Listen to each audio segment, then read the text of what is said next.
Hello and welcome to BJ&Co. I'm Savi and we're playing Firewatch. This is a new type of Let's Play that we're doing. It's just me. And we're going to try and do it from beginning to end. Hopefully I can show you the entire game. I hear it's absolutely amazing. I've seen a little bit of it, so I know the first little bit, but after that it's completely blind. If you think this is a great idea, that we continue doing sort of these Let's Play, Let's Watch sort of things, be sure to let us know in the comments below. Comment, like, subscribe, share. It really helps the channel out. And be sure to check out our other social media aspects, which are also listed below. So let's just jump right in. No point in waiting.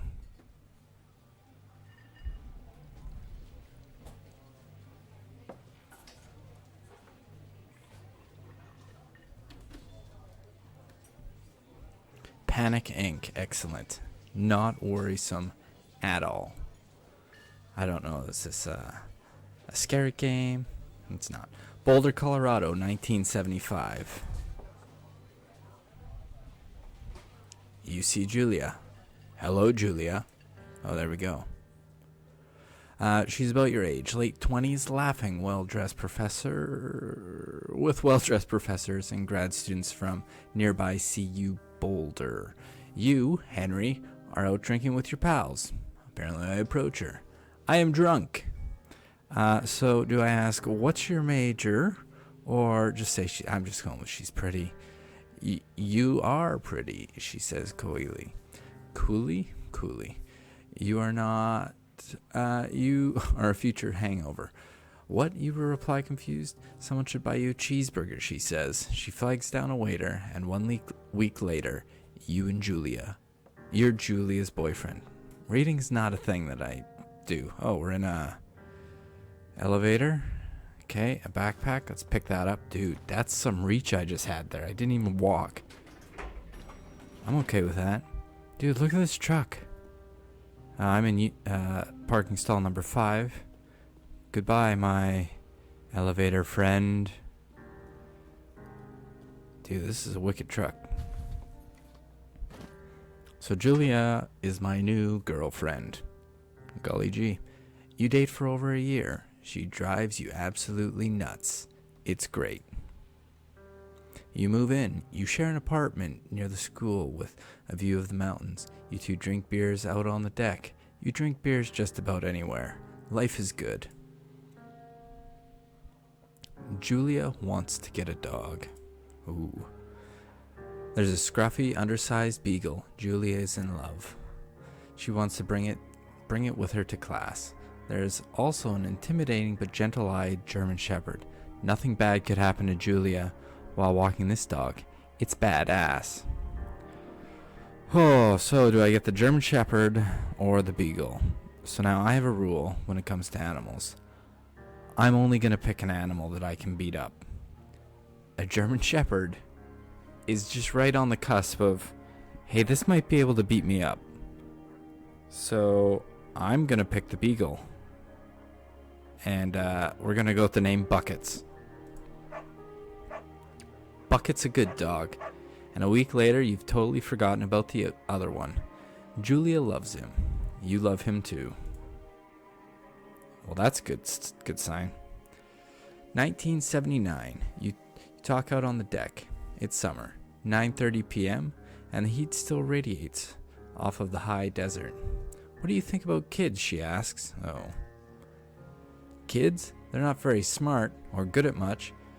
I'm saying if you and I have some. A couple of little idiots. I mean, I'm not against it, so let's do it. In that case, we should probably get married. Yeah, I would like that, you say. These kids are going to be screwed up enough. It's probably for the best that their parents are hitched. You say she's absolutely right. I mean, it's pretty valid. So, it looks like we went for a little drive ski. We are at Thordo Fair Trailhead. No fireworks. Do not forget to check in. Learn to live with bears. It's quite the map. And, not recommended for inexperienced hikers. Okay. Well, I'm obviously very experienced. So we're gonna just give it a go. 1980. It's Thursday night and Julia is 4 hours late. She doesn't call. You're worried and getting angrier by the minute. She walks in after you've gone to bed. She's not quite drunk, but she's clearly been having a fun time. You fight when she gets between the sheets. Do I get mad or do I ignore her?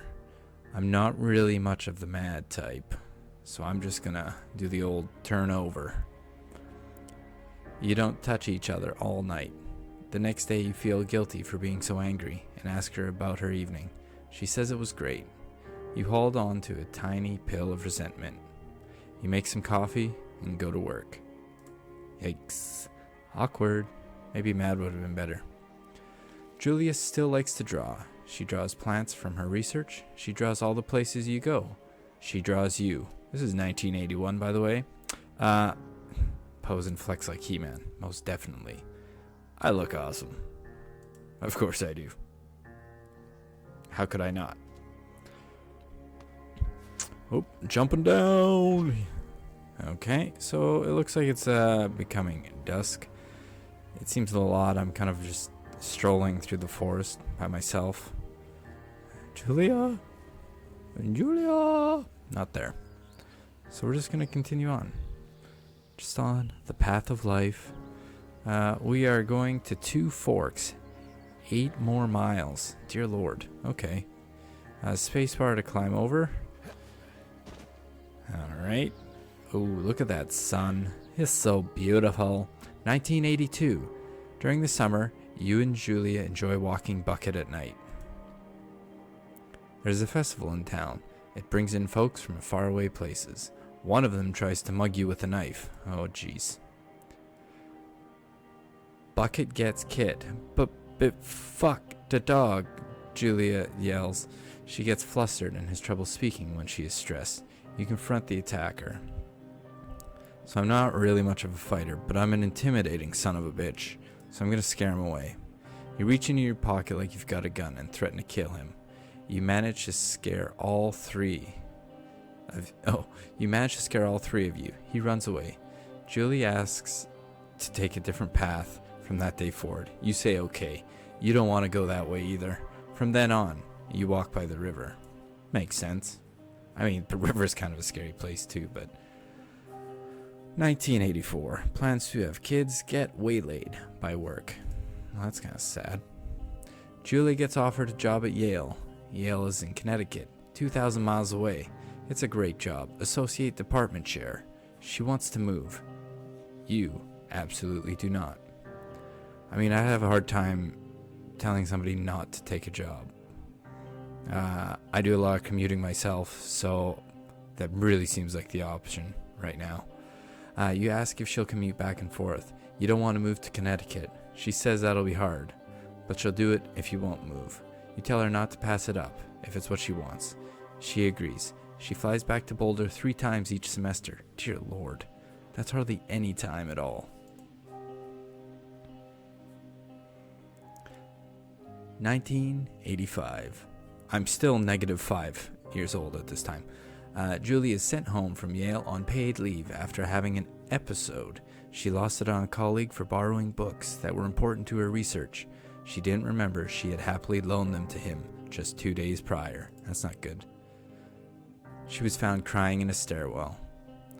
You make macaroni and drink wine and try to forget about it, or you say that maybe you guys should talk to someone about it. I mean, this doesn't seem like a macaroni and wine thing. After seeing multiple doctors and having many tests, they are worried that Julia might be suffering from early onset dementia. She's 41. You both decide to keep it secret for now.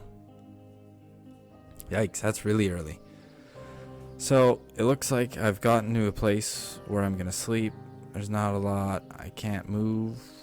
Oh, journal. Okay. Hello, journal. Hello. Look at that dong. That was me. Bucket is getting older. Julia comments that it's kind of nice because he's he gets in less trouble around the house. A week later, she goes back to the university. Well, just me and buckets. Julie's affliction gets worse. She can't remember things in class. Her research is in shambles. She drives her car to the next town over for no particular reason and has to be brought home by the police. She is devastated.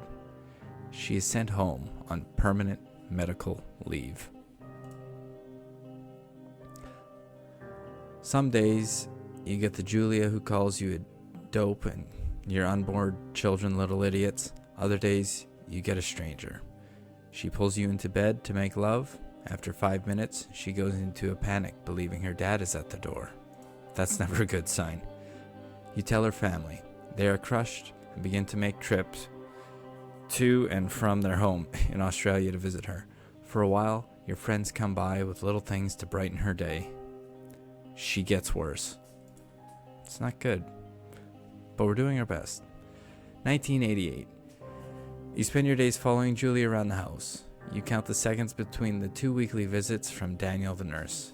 He suggests that Julia could live somewhere else. Somewhere with 24-hour care, a home. It sits with you for a couple months. I mean, I feel like at 41 I wouldn't want my significant other living in a home. So I'd most definitely take care of her myself. Well, we've woken up from a long night's rest. Man, this is an absolutely beautiful game. Needs to be said. So we'll just continue walking on this path. The path of life. Living, dreaming, and living. I don't know. Just talking. This is what happens. Oh. Hello, Mr. Deer.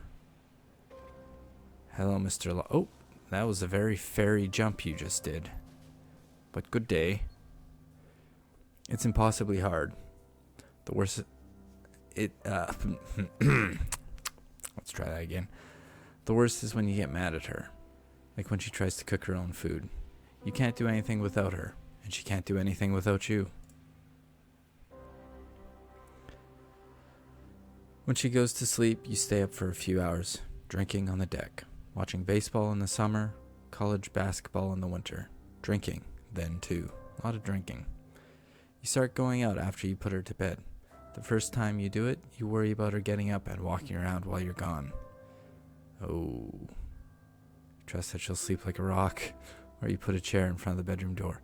I wouldn't go out, but let's do the chair in the door. You go to the same bar at the boring end of Pearl Street. It's nice there. Over time, you tell Sheila, the bartender, everything. It's a huge weight off. You're home and in bed by 1 a.m. a couple nights a week. You look forward to those nights. 1989. Uh-oh. One night, you are stopped at a DUI checkpoint. You blow a .10 and are taken to jail for the night. You consider trying to hide it, but you tell your sister-in-law, Susan. Damn it, Susan. Julia's parents take the next plane from Australia. They can't believe the state your house is in. Then they tell you Julia is coming to live with them. You don't argue. You say you'll visit soon. A few weeks go by. Summer is coming, and you see an ad in the paper for a job. You take it. Ooh. Just like that, folks. That's quite the sad story, to be honest. Enter the lookout tower. Alright, let's do that. Let's just get up there. I looked at how to run. We're gonna do that. Alright, let's just get up. Just get up all in my tower. Apparently. Is this my job? I'm guessing. Okay, everything's all lockered up. Hello, door. Turn on the power. I'm guessing that's my generator switch. Supplies for two... Jesus. Is that me? Yeah, I think it is. Two Forks Tower, this is Thoroughfare Tower. Come Left shift. Hello? Hello? Whoever this is? It's Henry, right? Yeah. I'm Delilah. Hello, Yeah, that's what Delilah. the guy said on the phone. So, what's wrong with you? Excuse me? People take this job to get away from something. So, what's wrong? What's wrong with you? That's a great idea. Go ahead. Look, I just hiked for 2 days, so I don't really follow whatever it is you're doing right now. You take a stab at what's wrong with me. Fine, then can I sleep forever? Sure, buddy. Okay, now go ahead. Jesus. You've killed 3 ex-husbands. You're rebelling against Mom. Nobody back home can stand you. We're going to do Okay. rebelling against Mom. You're probably just rebelling against a mom who wishes you had given her grandkids, by the sound of your voice, at least 15 years ago. You come out here and it really grinds her gears and you love it. Can I sleep now? Well, she also says I fuck immature men. Hello. In my defense, who wouldn't want a 28-year-old with ambition and energy and some fire in his belly in bed? Me. I'm going now. Just a second. Now it's my turn. Oh, come on. Okay. Good night. Bye. Let's see. I don't know anything about you. I say you got fired from your job and have finally decided to write your novel. That's the sort of bullshit reason you'll find a man out in the woods. Good night. Welcome to the job. Wow, what a jerk. I mean, yikes. Day 1. Good morning, Henry. Well, I guess good afternoon. You probably slept like a rock. Anyway, there's still a few hours of daylight to get some work in. I can see you at your desk, so call me when you're ready. What a perv. Alright, well, on that note, I think we're going to end it here. That was a good first episode. That was the intro to Firewatch. If you like this video, be sure to let us know, because we'll be sure to do more of them. Comment, like, subscribe, share. Check out our social media. Everything's listed down below. And thanks for watching. I've been Savi. I mean, I'm always Savi. You've been you, I've been me. And thanks for watching. Bye.